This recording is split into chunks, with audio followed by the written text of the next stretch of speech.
આપણા ઘરે ઠાકોરજી નથી એટલે આ તો મેં વિચાર કર્યો કે બધા આવે તો કે આપણે પુષ્ટ કરાવી લઈએ તો કે પછી હજી તો આપણા લગ્ન નવા નવા થયા છે, હું ટાઈમમાં થાવ. હવે ત્યારે એ 4 દી આપણે પાડવું પડે, કોઈ આવે જાય. હવે આ ગામડેથી બધા આવે જાય, મમ્મી પપ્પાને પૂછ્યા વિના પુષ્ટ ન કરાવે. એ કે આ શનિ રવિ આપણે જઈએ છીએ ને તો મમ્મી પપ્પાને પૂછી જોશું, પણ પછી 4 દી એ કે હું બ્રહ્મ સંબંધી છું તો હું ના કરી શકું. ઓલે કે ઓહો સંઘની અસર જુઓ તમે. તું જો સંઘ કોઈ વૈષ્ણવ થાય તો તું વૈષ્ણવ સાચું. તારા સંઘનો રંગ ન લાગે ત્યાં સુધી તું કાચો. બોલે કે બરાબર. આ વલ્લભ તો જો કેવી લીલા કરે છે. જો એ દિવસે બેઠકમાં એમના મિત્ર નંદભાઈ ના મળ્યા હોત તો અમે હજી કિટી પાર્ટીમાં જ હોત, અમે હજી પાર્ટીઓ જ કરતા હોત. એ મારા વાલા વલ્લભ, ભક્તિ હંમેશા બાળપણમાં જુવાનીમાં જ થાય, ઘડપણ આવે.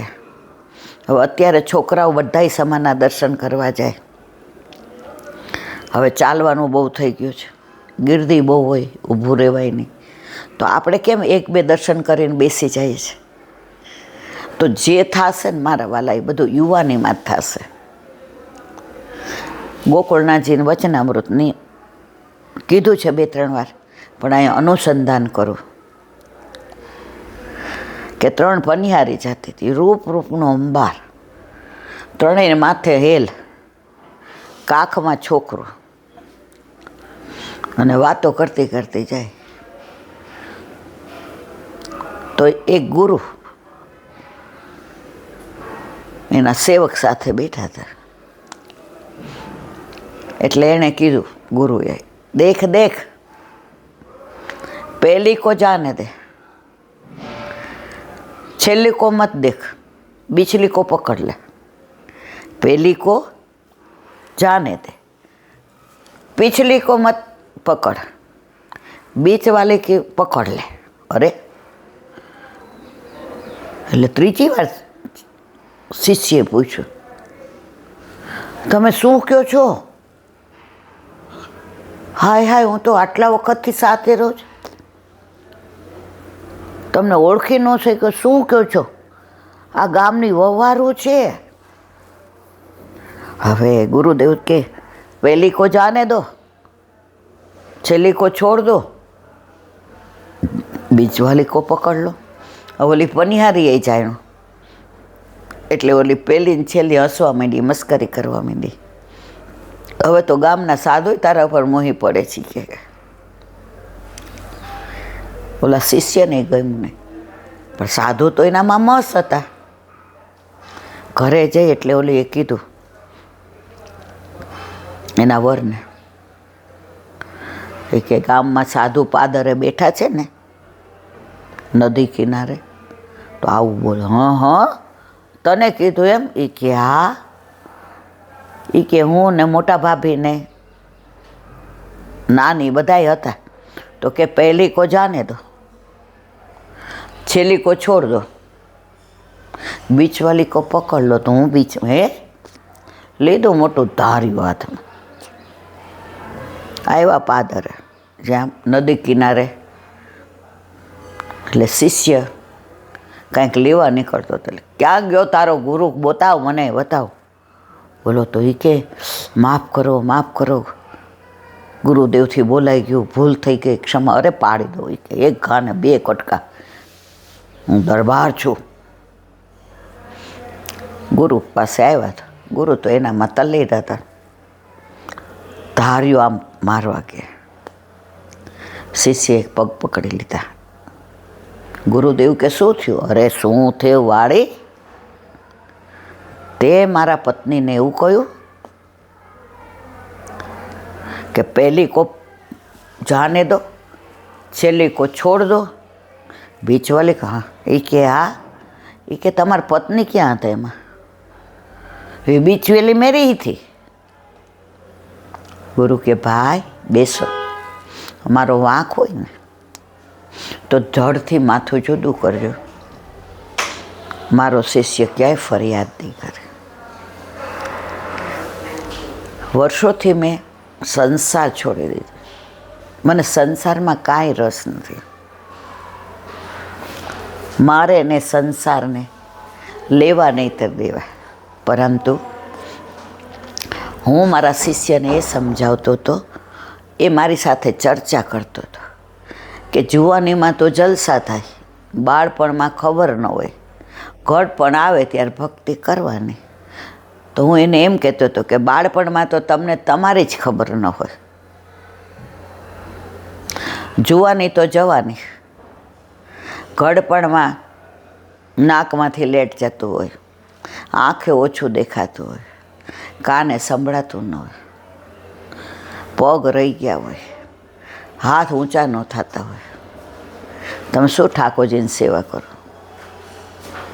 પણ યુવાનીમાં તમારામાં જોમ હોય, જુસ્સો હોય, તમારી અંદર એક ઉત્સાહ હોય, ઉમંગ હોય, તો જે કરશો ને એ યુવાનીમાં થશે.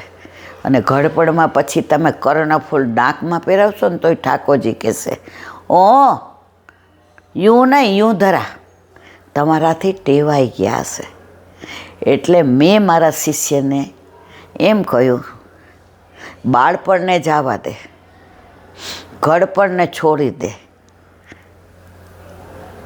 યુવાનીમાં તું જે કરવું એ કરી લે.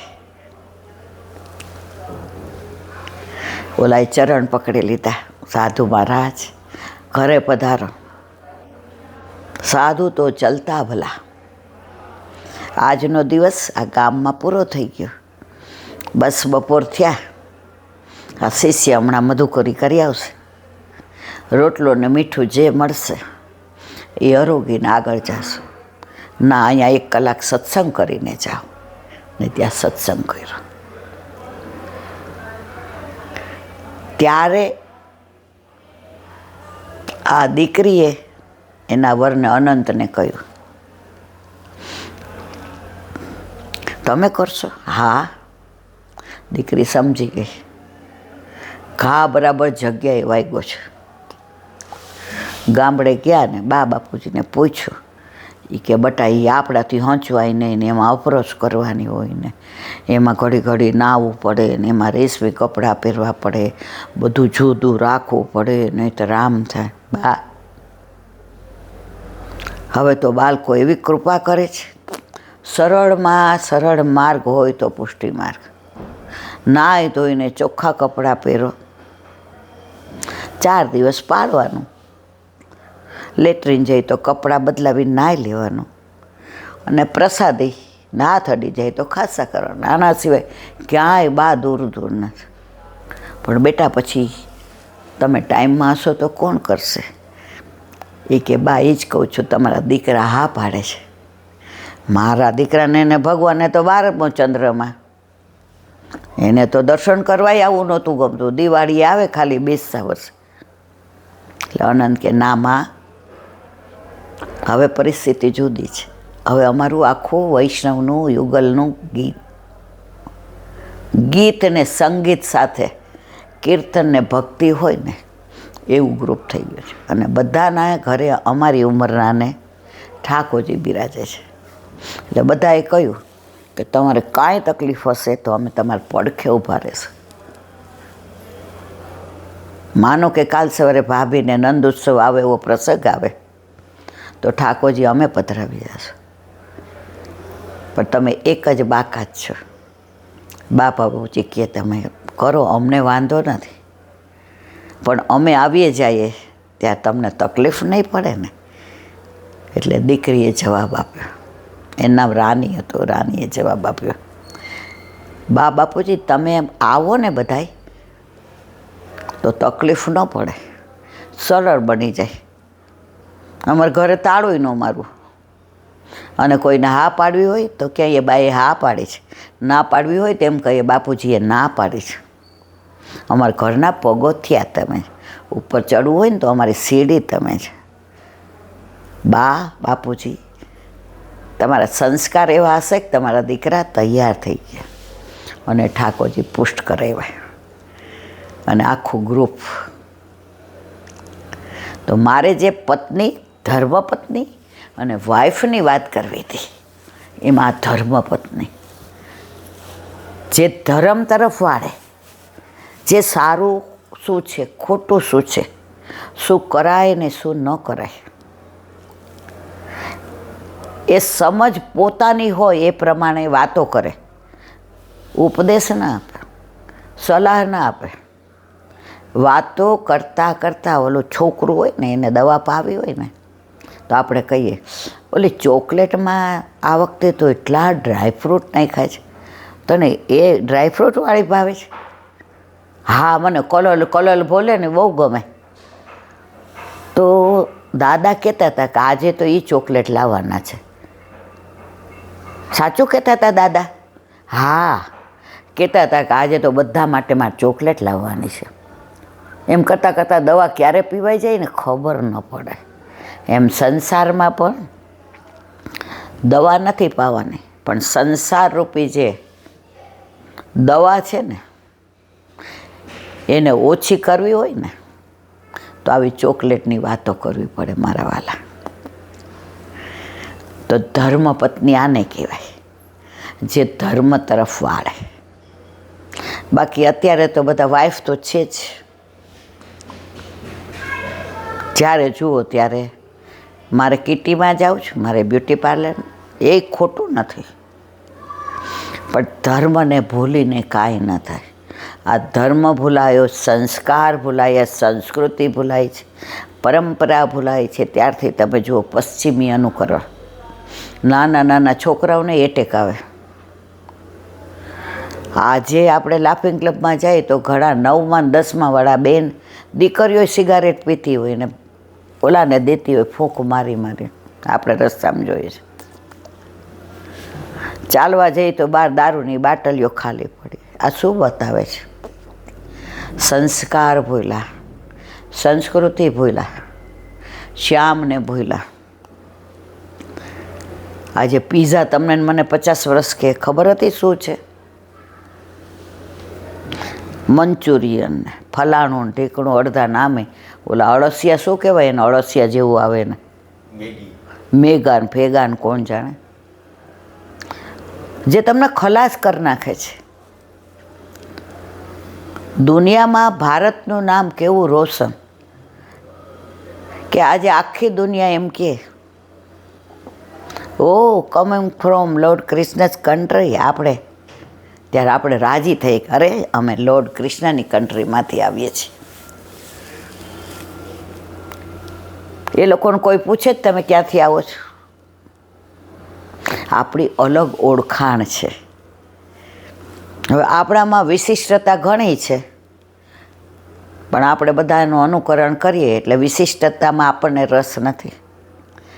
એ પીઝા ને એ અળસિયા ને એ રાતના 2 વાગ્યા સુધી જાગવું ને સવારે સૂર્ય બપોરે તડકો આવે ત્યારે ઉઠવું ને એ કીટી પાર્ટીઓ, એ પાર્ટીઓ ને સગા ભૂલાણા મિત્રો વધી ગયા, વાલા ભણાલા વેરીઓ વધી ગયા, માળા ભૂલાણા નાણાં વધી ગયા, સાળ પણ ભૂલી ગયા, પશ્ચિમી સંસ્કૃતિનું ગાંઠ પણ આવી ગયું. હજી પાછા નહીં વળીએ તો આનાથી પરિસ્થિતિ ખૂબ વણસશે. પુરુષ સમોડી બનવાનું ક્યારે મન થાય? આપણે આપણી જાતને વિશિષ્ટ માનતા હોય તો. પણ આપણે આપણા ઘરમાં સંસ્કાર, ધર્મપત્ની બનીને પતિને પણ સારા રસ્તે વાળવો, પરંપરા નિભાવવી, વડીલોની સેવા કરવી. કાલે ઓલા બેન કહેતા હતા ને કે મારા સાસુની મારે ગળા બંધડી, એટલે મારાથી બહુ જાત્રા કરવાનું નીકળે. એલા બેન ઓલા રમતા ઠાકોરજીવાળા, હજી વાત એ નહીં કરું છું, વચ્ચે મેં તમને આ અનુસંધાન કર્યું.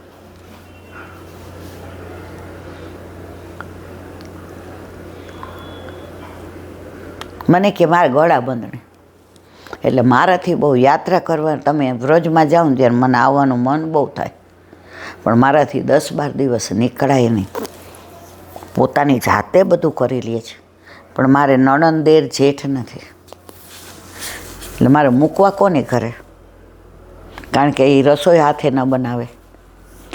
એ નાવા જાય તો અમે કહીએ તમે બાથરૂમ ખુલ્લું રાખજો, પગ લપટી ન જાય. બહાર નીકળે એટલે સાડી હાથે નથી પહેરી શકતા. હવે ગાઉન પહેરવાનું કહું છું તો માનતા નથી, એવું બધું મને ન ફાવે. મારા ઠાકોરજીની સેવામાં તો એને સાડી જ ગમે. મેં તમારે ગળા બંધણી નહીં, તમારે 84 લાખની ગળા બંધણી છૂટી. મને કે મને સમજાણું નહીં.